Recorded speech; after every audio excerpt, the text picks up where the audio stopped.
Hi, everyone. Thanks for sticking around. My name is Mark Yashodia. I'm part of the programming team here. I heard that we had a bit of a technical difficulty issue during the screening, so I apologize for that. But I'm really excited to start talking about this film. It's truly special. Please welcome back director Tarsem Singh Dhandwar.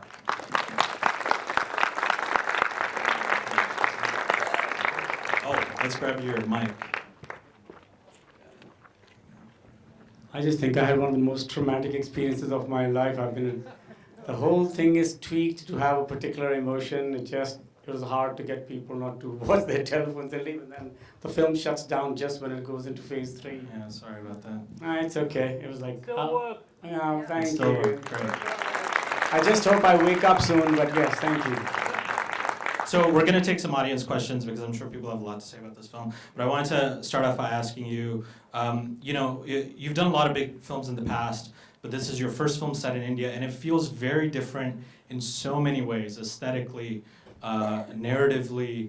Can you talk about whether, from your point of view as a director, did it feel like a different experience? And if it did, if there's anything you're going to take from it to your future films? I think its origin was very different because I kind of started with this with reverse engineering. I had heard about that telephone call 23 years ago, and there were some lines in there that I just said, how do you create a world where a line like that makes sense, which is, she's not my daughter, do whatever you want. And even though that line is suspect, if it was ever said, it just really traumatized me, and I just thought of, I was close enough to the subject that's about the time that I came to America. I was in Canada at that particular time, so I just thought I can smell the reality of what this thing would be like. So I went after. So about 23 years ago, I thought I'd like to go at it. And I told my brother who's here that either we make the movie right now or we wait until it becomes retro. And then the fall happened, and I went on a magical mystery tour, made a whole bunch of films, and somebody from India approached, and I just said, I have a lot of commercial films I want to make, but there's this little monkey I have on my back. Do you want to make it? And they just said, Macau said yes. And they let me do what I want, and they got me a great writer. I sat down with him, and we structured the film out. And the only thing was it was about 40 minutes longer, which everybody will agree is much longer, and it shouldn't be that long. And I had to cut off the front and the end because I just wanted to end the story when I first fell in love with it, which is with that phone call. And then it was the great Kanwar. I just thought of somebody like, how do I make chapters front and back? Yeah. So something like that is what originated it. What do I take from it? I don't know. I think you don't take one thing from me, but it'll probably affect me on what I want to do. I loved working with the performance, with the actors. There was no music. Well, if you say Kanwar's music is no music, but yes, it didn't have any background music. I didn't want any of that. Well, I want to ask about that because the bookend is great for many reasons, but what also makes it special is we see a lot of brutality, and then at the end you turn away and you're listening to him talk about the story again, sum it up, and then he starts singing. And we just sit there with it. And it really allows us to decompress. If the film had not turned off in the middle, yes, I think it would have worked that way. But I just think a lot of the timings went off in the film in a couple of places. But yes, it was basically, I was not interested in showing the gratuity of the violence. And the one that you saw on the scooter was a complete bad word accident because the stunt guys couldn't do what I wanted. I wanted him to go off in the bushes and never actually see any of that action. They did it twice, and they almost hurt each other. The third time they did it, I said, you know what? I like the Groucho Marx line of, let the audience outguess you, and then you double-cross them. Yeah. So all throughout, when they're about to have sex, you cut away. Anything they're about to do, you cut away. So everybody's expecting that. And then I just thought if there's a really violent bit in between, you think it's going to go there in the last end. And that was the contention I had at the very beginning with the writers and everybody, that I never intend to show any of that.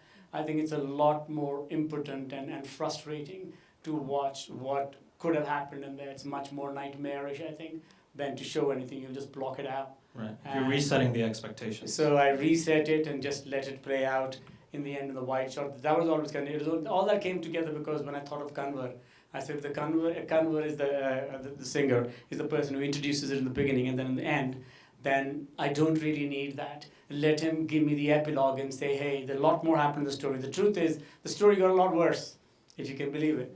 But when that finished, I just said he can say, if you're interested, go and just, do the research yourself. Right. one of the things that's so interesting about the film as well is the formalism of it and what you're doing with the camera.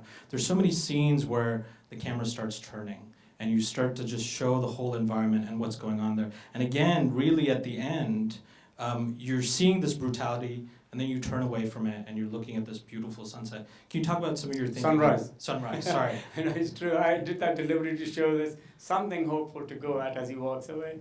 Well, when I looked at the chapters to go, I just wanted to have the beginning chapters, bookends, that to be quite precise, that this scene happens, there's no cut. Then there's one shot, fade to black, movie starts. And then at the very end, when you go, there's a fade to black and then 2 little episodes. So the chapters were written. So I couldn't really go inside the room to show any violence, and I wasn't interested.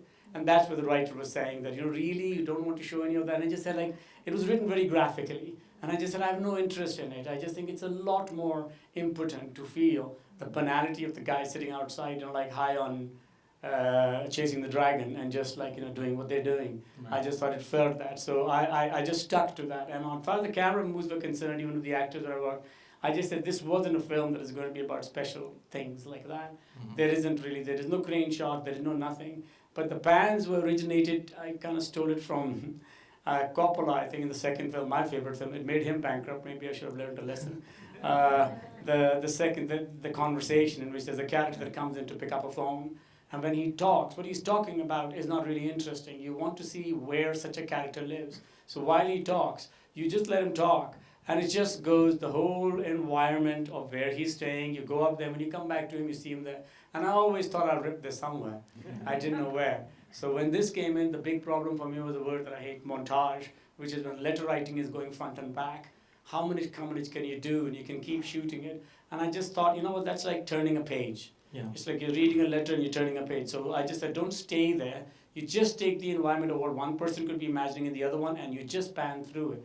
And there's very, very little coverage in the film. One friend once asked me, do you have a close-up? I said, there is no close-up. That's what we shot. I assembled in the evening, and that was the film, and that was the intention. But that works to great effect. I want to try and sneak in a few audience questions if we have any. Please raise your hand. And yes, right here in the front. Go ahead. Thank you very much for this film. I was wondering, we were talking about your bookends with the storyteller front and the end. How many times did you have to shoot that? Great question. Great question. So how many takes of the bookends? It's an 18-minute shot. I actually cut out 6 because you can see, as most of the people have left, it isn't for everybody. If it plays correctly, it's for decompression. 1.5 take.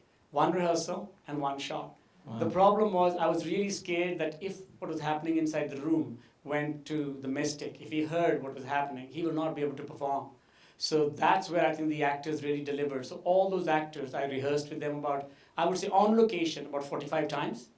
I told them, this is what happened, this is what happened. There is no girl inside. I had recorded that separate, because if he was sitting there and he could hear what's happening, I don't think he'd go in the zone. So when we shot that, I just figured it out once. And I just said, I'll do the scene, you'll hear some stuff up there. I told him, it is a bad rape case, the story will not finish, and I'll pan to you, and when it comes to you, you give me the epilogue and leave. And if I can, I'd seen him sometime when he goes in the zone that he's covered his head and just do and say whatever he wants. And he'd do that. And I said, can you do that? And he gave me what I call the Miles Davis answer. Say, if I feel like it. And he did it in 1 take. So that's all you got. So if you want another take, we don't have it. Any more questions? Yes, right here. Go ahead. Hi.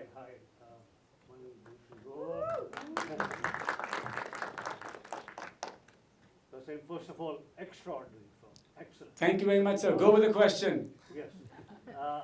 The question is, as my son is one of the producers along with T-Series and Wakao Films, and extremely happy to be part of this picture, this great, wonderful film.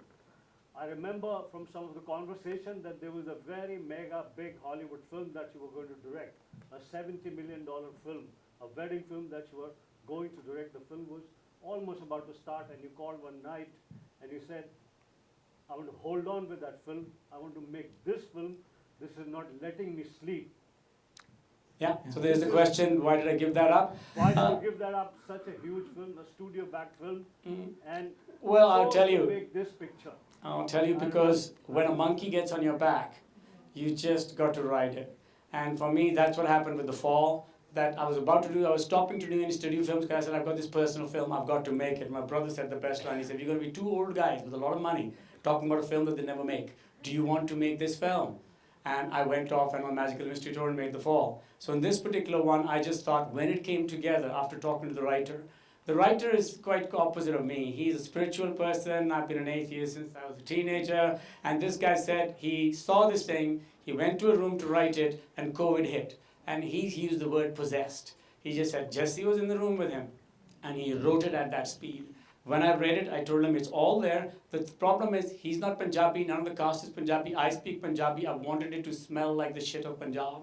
I wanted it to feel all that there. So when we went to do it, I just told him that just write the structure. I will cast the people that speak correctly, and that was there. So basically, once that monkey got on my back, I couldn't see anything else. I just said, let's do this. And after we do this, we'll go where we can, and the big films will always get made. We're just about out of time, but I want to ask one more question. Someone else, if we have it. Yes, go ahead, right there. How did you discover the two leads? Question about the two leads. Can you tell us about the casting? Very complicated, typical India kind of screw up. Basically, I started looking and I just said, I don't want an actor. All the people that they showed me were actors. To be fair to them, there were people in Bollywood that were interested in doing it. And I saw one or two and I told them immediately, this is not what I want. It has to be somebody that just speaks everything, just has to be in casting. Doesn't matter if they've never acted before. So I started with a girl, cast a girl, found a girl that was great, went to India to look for the boy, turned on all the actors and found this real kabaddi player. And once I got him, I just said, he's the guy, I lost the girl. And then I had about 24 hours to get this girl when I was calling everybody that I knew, including, I don't know if Deepa is here, including her, I just called everybody to say, listen, do you know anybody who's an actress, who's this age, and I have 24 hours. Called everybody, and everybody known. I said, do you know any Bhangra group? Then somebody said, we know a Bhangra group, call those people. Oh, we'll call you tomorrow. I said, no, right now. So then after the third configuration, I found somebody that said, I know a Bhangra group, and one guy said from the Bhangra group, I know a girl who was here, and she sounds right for you. But then they sent me Instagram, and I don't have Facebook, I don't have Instagram, I don't have Twitter, so I just said, like, just send me a photo. So he sent me a photo, and I just said, can I talk to her? Because the problem was the casting people had gone the other way. Everybody looked, two girls were 15, everybody else, when I was asked, how old are you the same age? Because this guy's a non-actor, the answer would be, well, I play, and I said, no, how old are you? It's a politically incorrect question. If you want to take it, what does your passport say? And I had nobody in there. So when I found this girl, she's sitting over there, I was cycling to my son's place. I had the earphones on, and I just talked to her. I said, tell me where you grew up, and I realized this was the exact person. She grew up where I wanted her to grow up. She was in Canada, from Vancouver, everything knew the story. And I just said, you're it. And then, of course, I cast her, and then I find out later when I've got her, that she had sent a tape in for the thing. So lo and behold, the casting process that she had sent a tape, those people had shown me all the people 30 plus, some people 15, the one person that was the age group, and that it went into junk. I had never seen it. You had to go all the way around. To come back, but that's how I found them. But didn't find them, not that they were lost under a rock. They're brilliant. But I just said they're not going to act. And if you're going to create that environment, it would be to go with that. Tarsem, thank you so much. I really think this is a very special film. Thank you. Let's hear it one more time for Dear Jassi.